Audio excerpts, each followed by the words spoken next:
मंच पे जितने नेतागण बैठे हैं सबको हाथ जोड़ के प्रणाम, और जो सामने हैं उनको सबको भाई प्रणाम, और हमारे बाबूजी बोलेंगे।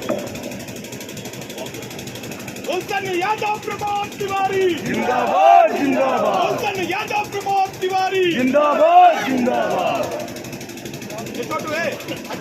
साथियों, अभी आपके सामने आपके उम्मीदवार, आप तो उम्मीदवार हैं, और मैं ऊपर वाले की तरफ देख के कह रहा हूँ 4 जून को ये आदमी आपका MP बन जाएगा। इसके चेहरे से लिखा है जिंदाबाद जिंदाबाद। मैं दूसरी बात आपसे कहना चाहता हूँ, बहुत से नाम है, अगर मैं न लूँ आपकी इजाजत हो तो थोड़ा वक्त लग जाएगा, थोड़ा लंबा बोल दूंगा मैं। मुन्ना जी हैं, डॉक्टर उमर है, नियाज साहब ने मुझे उंगली पकड़ के सियासत की गलियारों में घुमाया था, आज उनकी एक तीसरी पीढ़ी है, और ये तो दिल का हाल जानते हैं कि जान गए होंगे कि इंडिया आने वाला है और इंडिया जाने वाला है। साथियों, दिनेश उपाध्याय जी हैं, नीरज जी हैं, कादिर जी हैं, खान साहब है, अश्विनी साहब है, मुकुल तिवारी जी हैं, राकेश मौर्य जी हैं, खानवी साहब है, इंदिरा सिंह तिवारी जी हैं, प्रशांत देव जी हैं, जहानिया जी हैं, महेंद्र दुबे हैं, महाराज जी यादव जी हैं, और तो जी CPM के शिव प्रकाश जी, मौलाना वाहिद साहब, शकील अहमद साहब, दानिश साहब, सुरेश मिश्रा जी, फारूक खान साहब, अंसार साहब, गैरुद्दीन साहब, फारूक साहब, सौरभ सिंह, अलील प्रधान जी, शमशाद प्रधान जी, शकील अहमद, मुजम्मिल प्रधान जी, एजाज भाई, महेंद्र सिंह, पारसनाथ यादव जी, संचालक और गुलशन भाई जो अभी मुझसे ठीक पहले जिन्होंने मुझे बुलाया है। मैं आपको एक अच्छी खबर सुना के बात शुरू करना चाहता हूँ।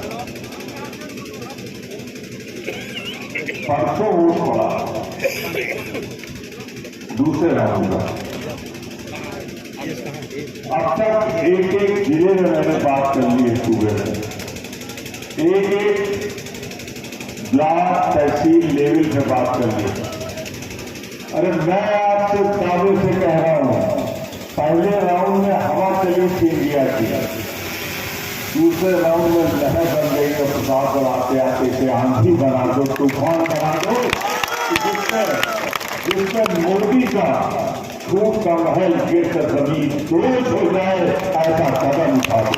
और उसके मुमकिन मेरी नजर में जिंदगी पर चुनावी लड़कियों आती हैं, 45 साल हो गए, मैंने ऐसा जुनून नहीं देखा जहां सब लोग छोड़कर सब कुछ एक जुल्मी सरकार को हटाने के लिए एक हाथ से दूसरा हाथ मिला ले।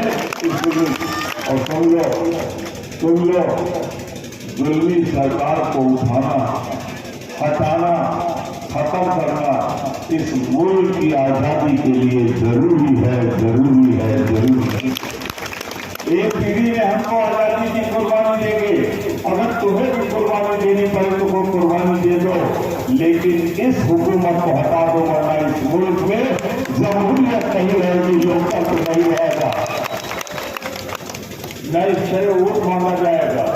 जब हाथ जोड़कर जब पत्ता अपील करें कि आप हमें वोट दे दो, तो वोट की जरूरत क्या होगी? मोदी जिसे मुकर्रर कर देगा वही MP बन जाएगा, वही MLA बन जाएगा। इसलिए मैं कहना चाहता हूं आप सबसे, ये हिंदुस्तान है, इसकी खूबसूरती क्या है? इसके गुलशन में रंग बिरंगे फूल खिलते हैं, कहीं मंदिर की घंटियां बजती हैं तो कहीं मस्जिदों की पाक आजान निकलती है। यही तो हमारा हिंदुस्तान है, और इसी हिंदुस्तान को ये खत्म करना चाहता है। अरे हम मर जाएंगे पर हिंदुस्तान की खूबसूरती को खत्म नहीं होने देंगे। और आने वाली 25 तारीख को आपको अपनी आने वाली नस्लों को आजाद रखना। फिर तो दोहरा दूं, आपकी तो बीत गई, अगर आने वाली नस्लों को आजादी देके जाना है तो एक हाथ से 10 लोगों को पकड़ लो, क्या 100 लोगों को पकड़ लो और एक कारवा बना लो 20 लोगों का, जाकर वोट दे दो, संगम की जमानत जब्त हो जाएगी, ये मेरा वादा है। और मैं आपसे सवाल पूछता हूं, सिर्फ जवाब देना, गलत जवाब मत देना। क्या आपने कभी आपके इलाके में संगम लाल ने 5 साल तक यहां रहे, सिंगल इंजन की सरकार प्रतापगढ़ में, डबल इंजन की सरकार लखनऊ में और ट्रिपल इंजन की सरकार दिल्ली में, क्या इस ट्रिपल इंजन की सरकार ने कोई 3 काम आपके यहाँ किए हो तो मुझे बताइए। नहीं बताइए, आप याद करके बताइए। कोई सड़क बनवाई, कोई पुल बनवाया, कोई बिजली का बड़ा पावर हाउस लगवाया, तो फिर इसका भी फूल जुड़ाओ, ऐसा फूल जुड़ाओ कि दोबारा जुड़ने लगा। क्या समझा इसने 5 साल तक प्रतापगढ़ के लोगों को? इसे ये कहावत समझा दो, 100 पढ़ा लिखा एक प्रतापगढ़। ये क्या करता रहा 5 साल तक? इसकी चाल बदल गई, धार बदल गई, इसकी सूरत शकल बदल गई। चलता है तो जैसे कोई अहंकार का पहाड़ चल रहा हो, वो गुरूर में चल रहा है। इसकी चाल बदल दो, आपके हाथ में है, आपके हाथ की बटन में सिपाही हमारा खड़ा हुआ है, साइकिल वाले के मोहर लगा दो, बटन दबा दो, इसकी चाल को बदल जाए। मैं आपसे कहना चाहता हूं, कहां है इस अपने को भाई ईमानदार कहते थे, इलेक्ट्रॉल बॉन्ड में पकड़े गए, 7,000 करोड़ रुपए के साथ लगे हाथ पकड़े गए, चोरी का माल बरामद हो गया, किसने दिया उसका भी पता लग गया, किसको दिया ये भी पता लग गया। उसके बाद भी ये सूरत दिखा रहा है मोदी हिंदुस्तान में से सूरत दिखानी नहीं चाहिए। इसकी सूरत से दिखा है कि हमने उन लोगों से पैसा लिया है जिन लोगों ने देश को लूटा, और लूटने वाला को जो लूटे उसे क्या कहते हैं, मैं अपनी जुबान में इशारा करना चाहता हूं। उन लोगों को लूटा है इसने। और दूसरी बात मैं कहूंगा, महंगाई बेरोजगारी का सब बहुत जिक्र कर चुके हैं। मैं कहना चाहता हूं, क्या तब जागोगे जब 200 रुपये वाला पेट्रोल हो जाए? क्या तब जागोगे जब ये गैस का सिलेंडर 2,000 पार कर जाए? क्या तब जागोगे जब सभी 700 किसान मर जाएंगे, 5 साल में 7,000 किसान मर जाएंगे? किसान इसके खिलाफ, नौजवान इसके खिलाफ, महिलाएं इसके खिलाफ, है कौन इसके खिलाफ? अगर कोई नहीं है तो फिर आप निकलो। 25 तारीख तक एक चीज सोच लो कि इनका कर्ज चुकाना है। जिन लोगों ने देश को आजादी दिलाई है, अगर उनका कर्ज चुकाना है तो 25 तारीख तक जागते रहो, जगाते रहो और साइकिल की बटन पर उंगली दबाते रहो। पहले तो अकेले थे, पहले तो सपा भी अकेले थी, हम भी अकेले थे, आम आदमी पार्टी भी अकेले थी, कम्युनिस्ट पार्टी भी अकेले थी। और सब हम लोगों ने सब्र कर लिया कि हम कम सीट पर लड़ेंगे, लेकिन मोदी के इस पाप के फल को फोड़ेंगे, तोड़ेंगे, खत्म करेंगे। इसलिए हम लोगों ने सब्र कर लिया। क्या हम चुनाव नहीं लड़ सकते थे? कांग्रेस नहीं लड़ सकती थी, आम आदमी पार्टी नहीं लड़ सकती थी। हम लोगों ने कहा हम उसको लड़ाएंगे। सुन लो मेरी अगली लाइन, सुन लो मेरी अगली लाइन। हम उसको लड़ाएंगे जिसके साथ 41% वोट को, 41% वोट जोड़ लेना अपने आप को, इनको और कुछ लोगों को। तो ये तो चुनाव 41% से शुरू करा, अगर कहीं प्रमोद तिवारी और ये हम ले जाएंगे तो ये आंकड़ा 60 के ऊपर चला जाएगा और हम जमा। मेरी बात को समझना, जाना तो बुरा भाग करना, जोड़ना, घटाना, या ये 40% से शुरू कर रहा और उसमें हमारा आपका वोट मिल जाएगा कि पहुंचेगा 60%। बड़ा उपकार करो। मैं भी कहता हूं कि संगम इलाहाबाद में होता, वहां गंगा यमुना मिलती है, जरा दोनों का मुकाबला कर लो। ये है एमएससी, पीएचडी, प्रोफेसर, संगम क्या है?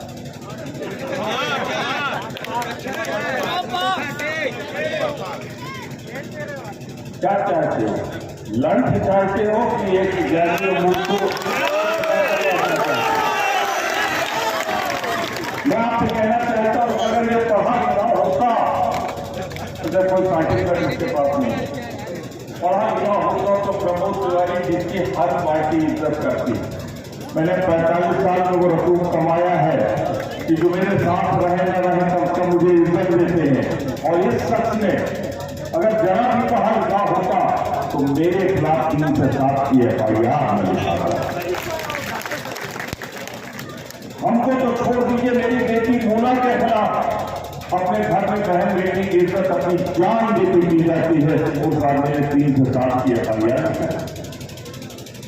और उसी की सरकार शर्म नहीं आती, उसी की पुलिस, उसी का प्रशासन, उसी का शासन कह रहा है शर्मन लाल झूठा है, बेगुनाह है प्रमोद तिवारी और होना भी चाहिए। तो अगर किसी को ये तकलीफ हो कि मेरे साथ ये जुल्म हुआ है और उसका फैसला हो चुका, अदालत ने फैसला दे चुकी, लेकिन अगर इन्होंने जुल्म किया है और ये हिमाकत की है कि प्रमोद तिवारी के खिलाफ FIR लिखा है, आपके दिल में अगर इतनी भी जगह मेरे लिए हो तो ना वोट देना और दूसरों से हाथ जोड़ लेना। ऐसे आदमी को कभी वोट न दे जो जुल्म की कहानी लिखे, जो ऐसे आदमी से टकराए जिस आदमी ने मोहब्बत के सिवा कुछ न बांटा हो, प्यार के सिवा कुछ न बांटा। मुझे मालूम है 6 बजे के पहले मुझे अपना भाषण खत्म कर देना, अभी 6 मिनट बाकी है। तो मैं सिर्फ इतना ही कहूंगा, 3-4 चीज वादा कर देना। अगर किसी गरीब के घर जाना, ये वादा है राहुल गांधी का, ये वादा है अखिलेश यादव का कि अगर हमारी सरकार बनी तो हम हर गरीब घर में, सुन लो, हर गरीब घर में एक महिला को 1 साल में 1 लाख देकर उसको लखपति बनाएंगे। और क्यों बनाएंगे? इसलिए बनाएंगे कि जब बेटी जन्म लेती है तो माँ बाप से यूं मांगती है, जब बहन होती है तो भाई से यूं मांगती है, शादी करती है तो अपने खादिम से, अपने पति से यूं हाथ करके मांगती है।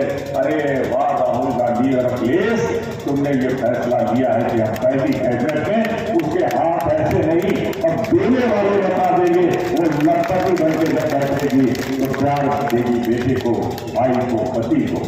दूसरा हमारा वादा है, ये जो नौजवान है इनकी पहली बात तो परीक्षा नहीं होती, परीक्षा हो जाती है तो उसको 2 साल 3 साल कर लेते हैं, फिर इनकी पेपर आखिरी वाला नहीं होता, लीक नहीं होता, लीक किया जाता है, लीक किया जाता है जिससे कि इनको सरकारी नौकरी न रखना पड़े। हम ये सब ठगाई कर देंगे और 30 लाख जो सरकारी पद है इनको आपको 3 महीने के अंदर देकर नौजवान के हाथों में काम।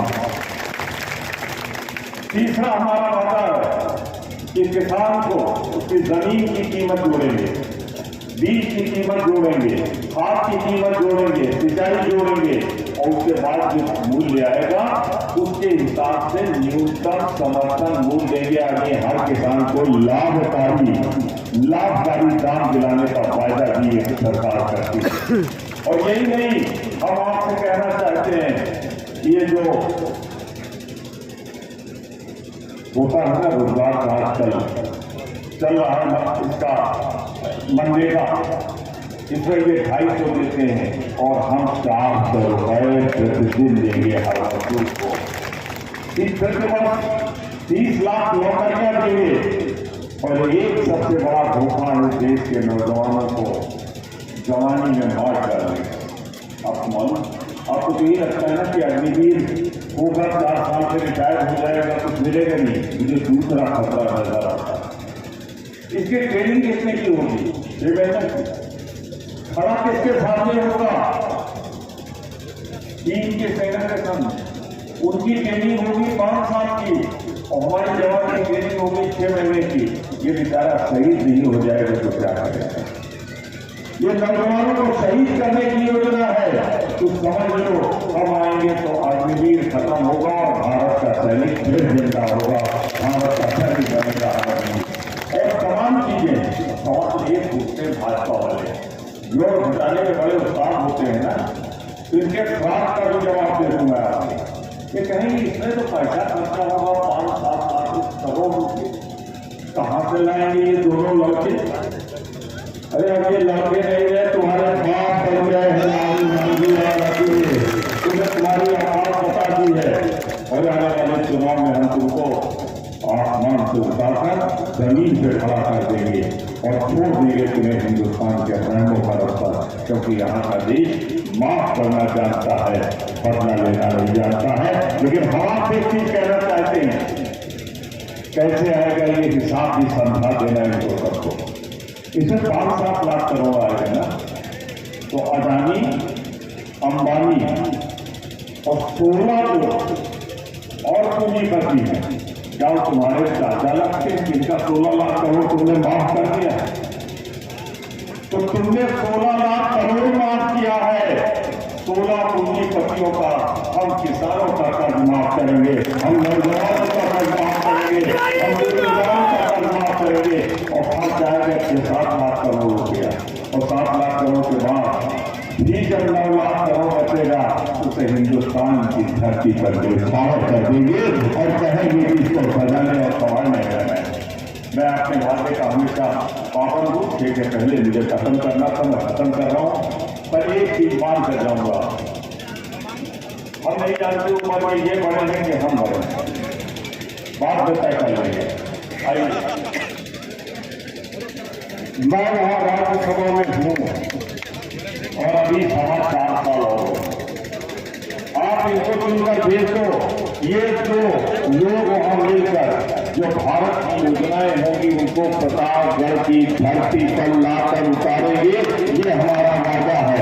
मेरा दूसरा क्रम है, जितना मुझे आता जाता है इनके साथ मिलकर बात लूंगा और प्रतापगढ़ से पिछले 5 साल नहीं 10 साल का कर्जा ब्याज सहित लाके आपके कर्मों पे रख दूंगा। ये मेरा वादा है आपसे। और एक वादा मेरा और निभा देना, मुलायम सिंह ने पहली बार मुझको राज्यसभा भेजा था अपने वोट से, आपकी मेरे प्रतापगढ़ के वोट से उनका कर्जा दिला देना।